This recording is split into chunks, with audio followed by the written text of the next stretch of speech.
حارثہ سے ملاقات ہو گئی. انہوں نے جا کر کے کہا تمہارے باپ تمہیں تلاش کر رہے ہیں. انہوں نے کہا ہے عربی اشعار تھے, ان اشعار میں انہوں نے کہا جاؤ میرے والد سے کہنا کہ میں مکہ شریف کے اندر مقیم ہوں, ٹھہرا ہوا ہوں, ساکن ہوں. کہا اچھا. ان کے والد کو بتایا.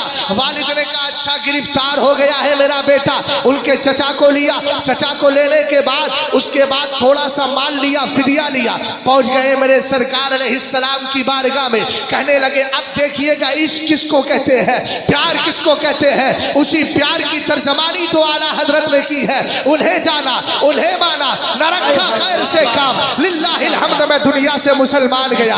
کیا بات ہے, آپ کے چہرے کی مسکراہٹ غائب ہوتی چلی جا رہی ہے. پہلے تو بڑی خوش اخلاقی اور الحمدللہ چہرے پر بشاشت تھی. اللہ نہ کرے اس چہرے پر کبھی مسکراہٹ کے بجائے کوئی دوسری چیز آئے. ہمیشہ شاد و آباد رکھے. حدیث پاک آپ سن رہے ہیں, سرکار فرماتے ہیں نبی کریم علیہ السلام نے کہا نذر اللہ عمران سمع مقالتی ووعاها فعداها.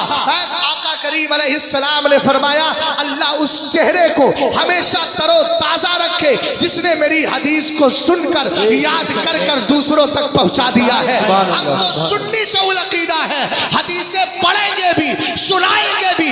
ہمارے چہرے یہاں بھی نورانی ہے وہاں بھی نورانی رہیں گے. عبداللہ ابن عباس نے اسی لیے کہا تھا یوم تبیض وجوہ اہل السنت والجماعہ وتسود وجوہ اہل البدعۃ والضلالہ. قیامت کے دن جس جماعت کے چہرے چمک رہے ہوں گے وہ سنیوں کی جماعت ہے, جن کے چہرے کالے ہوں گے وہ بدعتیوں کی جماعت ہے. بے شک بے شک, سبحان اللہ, ماشاءاللہ, زندہ باد زندہ باد.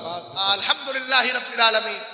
چلے آئے سرکار کی بارگاہ میں, آ کر کہنے لگے حضور فدیہ لے لیجئے. آپ لوگ تو عرب کے رہنے والے ہیں, بڑے سخی ہیں, مہمان نوازی مشہور ہے, سمجھ گئے. کہا کہ آپ لے لیجئے فدیہ. میرے سرکار نے فرمایا میں فدیہ نہیں لے رہا ہوں, ابھی تمہارے بیٹے کو بلاتا ہوں, اس کو اختیار دیتا ہوں, اگر وہ تمہارے ساتھ جانا چاہے تو بغیر فدیے کے لے کر چلے جائے. سبحان اللہ, سبحان اللہ. اور اگر جانا نہ چاہے تو میں کسی جان پر جبر کر کے اس کو اپنے بارگاہ سے رخصت نہیں کر سکتا.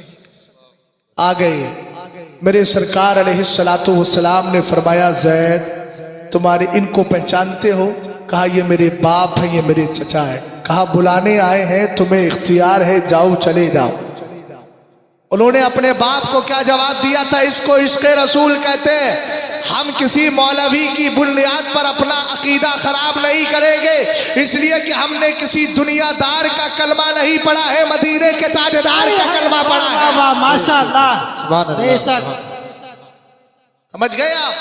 اگر ہمارا باپ بھی غلط ہوگا تو باپ کو غلط کہیں گے. رسول پاک کی شان کے قریب کوئی ایسا جملہ نہیں بولیں گے جس سے ایمان کی تباہی ہو جائے.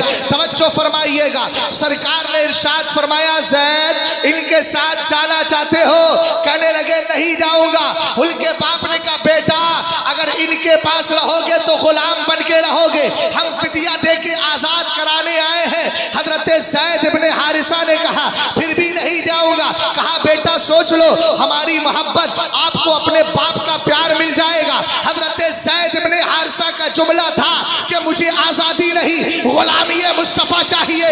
اور کہا سنو میں نے ان کے اندر باپ کا پیار بھی دیکھا ہے اور ایک ایسی چیز دیکھی ہے کہ کائنات میں کسی کے اندر وہ چیز پائی نہیں جاتی.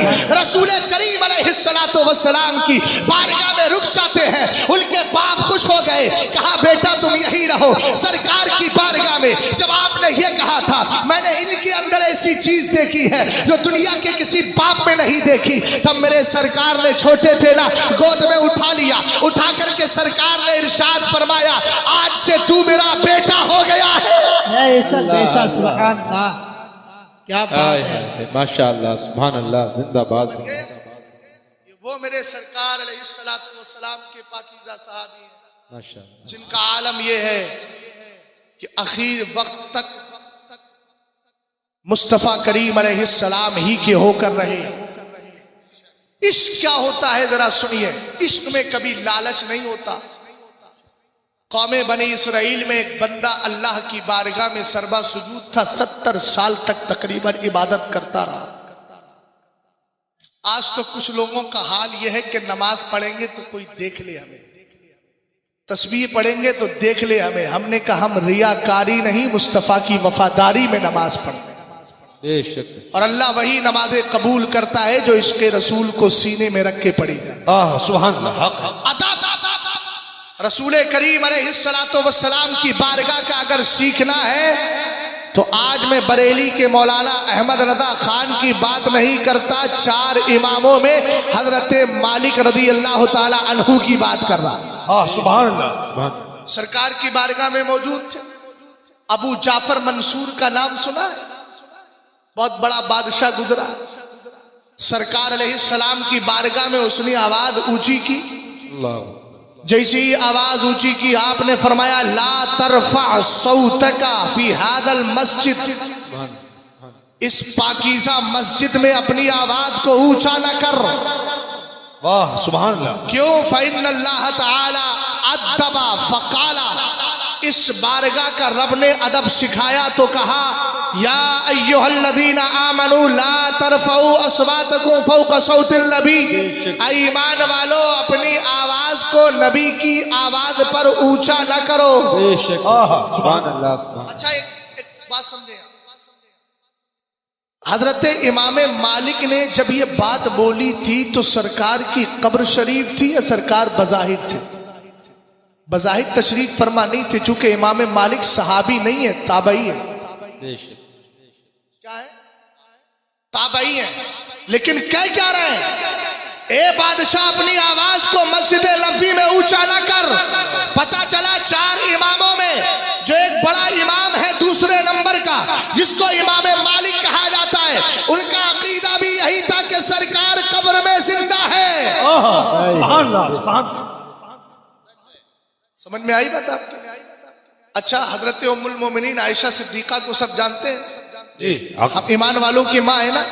حضرت عائشہ صدیقہ رضی اللہ تعالی عنہ فرماتی ہیں، غور فرمائیے گا، کنت ادخل بیت الذی فیہ رسول اللہ صلی اللہ تعالی علیہ وسلم وانا واضع صوبی وأقول إنما هذا أبي وزوجي فلما دفن عمر بن الخطاب رضي الله تعالى عنه فوالله ما دخلته إلا أنا مشدودة على صيابي حياء من عمر. آپ فرماتی ہیں جب میرے حجرے کے اندر سرکار علیہ السلام کو دفن کیا گیا، حضرت ابو بکر صدیق اکبر کو دفن کیا گیا، تو فرمایا میں پردے کے ساتھ نہیں جاتی، چادر اوڑھ کے نہیں جاتی، ایسی ہی چلی جاتی. اور میں کہتی پردہ کس سے کروں؟ ایک طرف میرے والد آرام کر رہے ہیں اور دوسری طرف میرے شوہر آقا کریم علیہ السلام آرام فرما رہے ہیں. حضرت عائشہ صدیقہ کا عقیدہ بتا رہا ہوں. عشق عقیدہ سکھاتا ہے، عشق ادب سکھاتا ہے، عشق تعظیم سکھاتا ہے. مجھے بتاؤ تو صحیح، اگر سرکار کی بارگاہ کی تعظیم نہیں ہے تو صحابہ سے بتاؤ اور پوچھو. اے میرے مصطفیٰ کے صحابہ، عروہ ابن مسعود جب ایمان نہیں لائے تھے دیکھنے گئے اور انہوں نے دیکھا سرکار وضو فرما رہے ہیں، آپ کے وضو کا پانی زمین پہ نہیں گرتا ہے، کوئی ہاتھ میں لیتا ہے، جس کو نہیں ملتا ہے وہ تر ہاتھوں کو ہاتھ لگا کر اپنی پیشانی پر لگا رہا ہے، اپنے رخساروں پر لگا رہا ہے، اپنے سینے پہ لگا رہا ہے. میں یہاں ایک چیلنج کے بعد ایک بات بول رہا ہوں، کوئی مجھے دکھائے تو صحیح کہ جب صحابہ نے سرکار کے پانی کو زمین پہ گرنے نہیں دیا تھا، کون سی آیت میں لکھا ہے کہ میرا نبی وضو کرے زمین پہ پانی نہیں گرنے دینا؟ کون سی حدیث میں ہے کہ اگر زمین پر میرا نبی وضو کرے زمین پہ پانی نہ گرنے دینا؟ نبی اگر کھکار شریف ڈالے ان کو زمین پہ گرنے مت دینا. کسی حدیث میں نہیں ملتا ہے، نہ کسی آیت قرآنی میں ملتا ہے.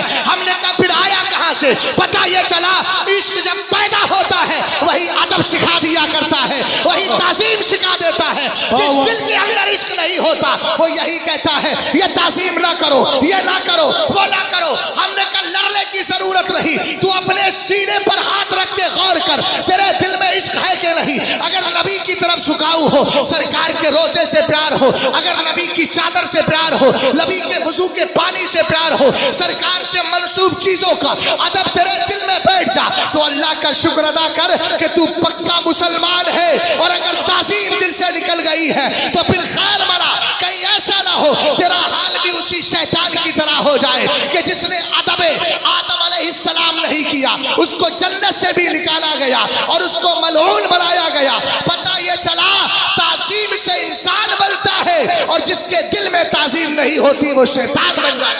بے شک. نعرے تکبیر، اللہ نعرے رسالت.